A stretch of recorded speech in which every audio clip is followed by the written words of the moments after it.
Welcome to Titan HST's Business Continuity Today, hosted by Todd DeVoe, where planning meets reality. Good morning, or good afternoon, depending on where you are. And this may seem familiar to you, but hi, I'm Todd DeVoe, and I've been involved with the response to emergencies and disasters since 1989. And in 1999, I started my journey to the field of emergency management while I was working in EMSs and started out in logistics, medical logistics. And since then, I became an educator, teaching at post-secondary level, and learning and sharing what I learned is a passion for me. And so welcome to Business Continuity Today, where we will continue to learn together. And today we're talking about, design, and using the multidisciplinary portions or ideas today. Yeah, and so I'm starting a series, right? It's going to be a 5-part series regarding design thinking, and also gamification of emergency management, and why it's important for us to think this way as emergency management and business continuity professionals. Because at the end of the day, what we are doing is we are designing a process. And as we design this process, what we're designing is the ability for people to understand what we want them to do in a crisis, and being able to utilize this information. And as we've seen on the gamification side of things, we've seen everything that we do in our lives have some sort of game, if you will, associated with it. And for those who are listening, I put that in air quotes, game in air quotes.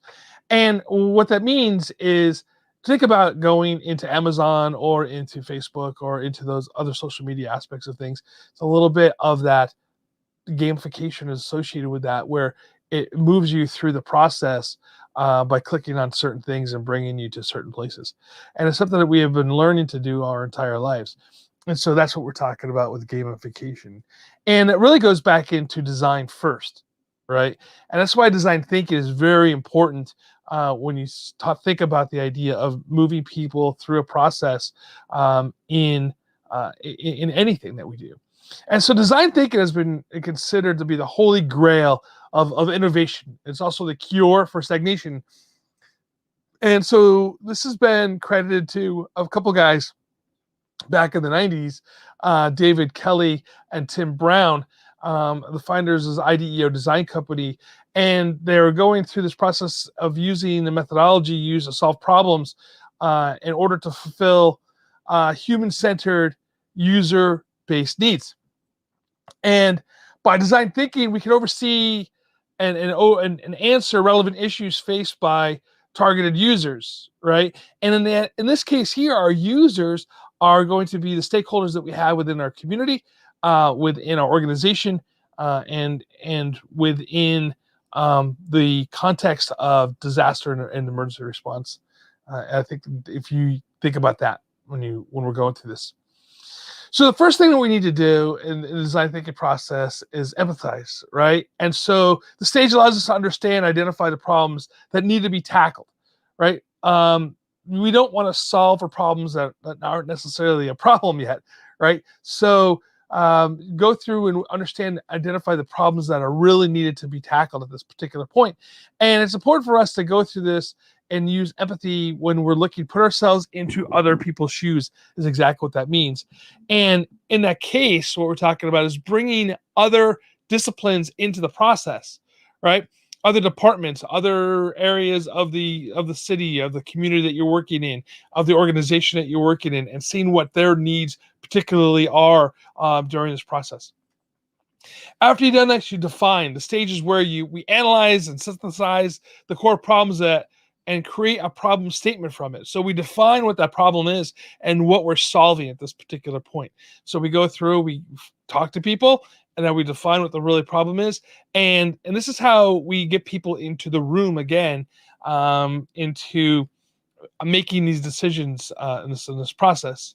Then the ideate, right? Ideation is where we generate, develop, and communicate many ideas that we can evaluate where those ideas come from. And so some of these things you see is like the sticky boards, right?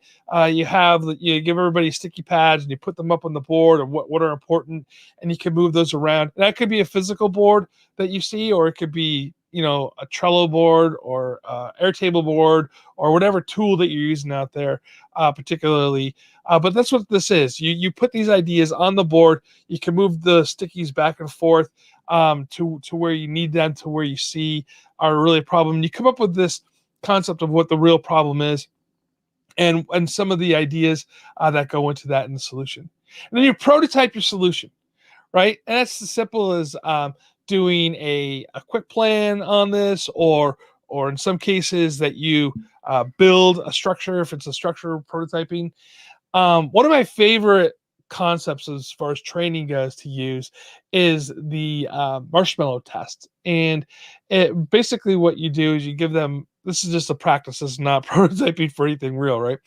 And you give them some sticks of spaghetti, the thin spaghetti, and a marshmallow and some tape, and they have to do, and a string, I think, and you have to create a tower as tall as you can with these tools. And so prototyping actually helps you go through this process, and using that as a training tool, it teaches people how to prototype if you've never gone through that process before.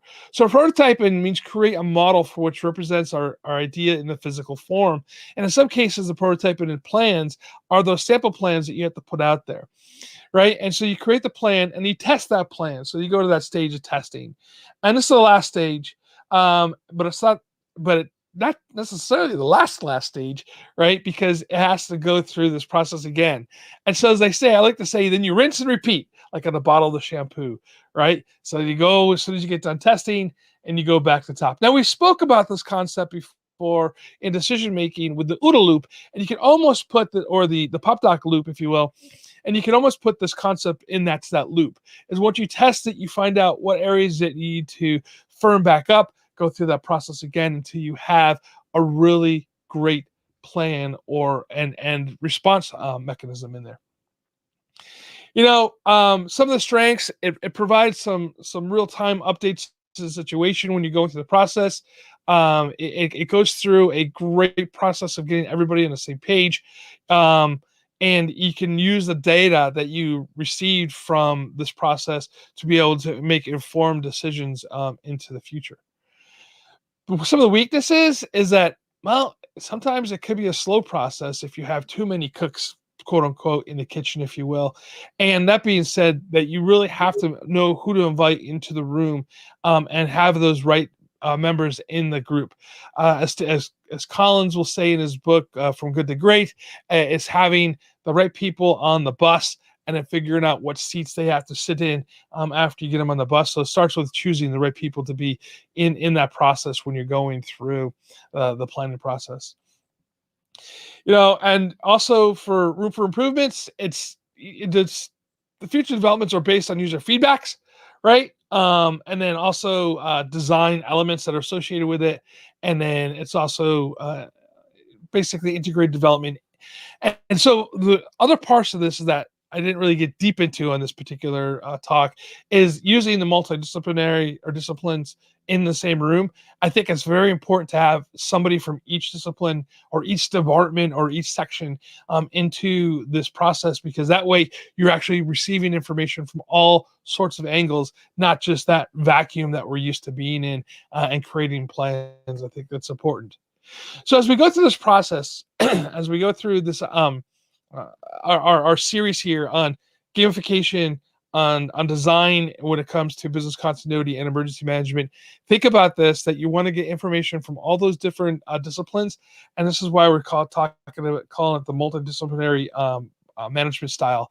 And I think at the end of this process, you'll be better off on understanding how we can create better plans, how we can create better systems, so we can actually serve the community and our organization during times of crisis without having to make it up as we go along.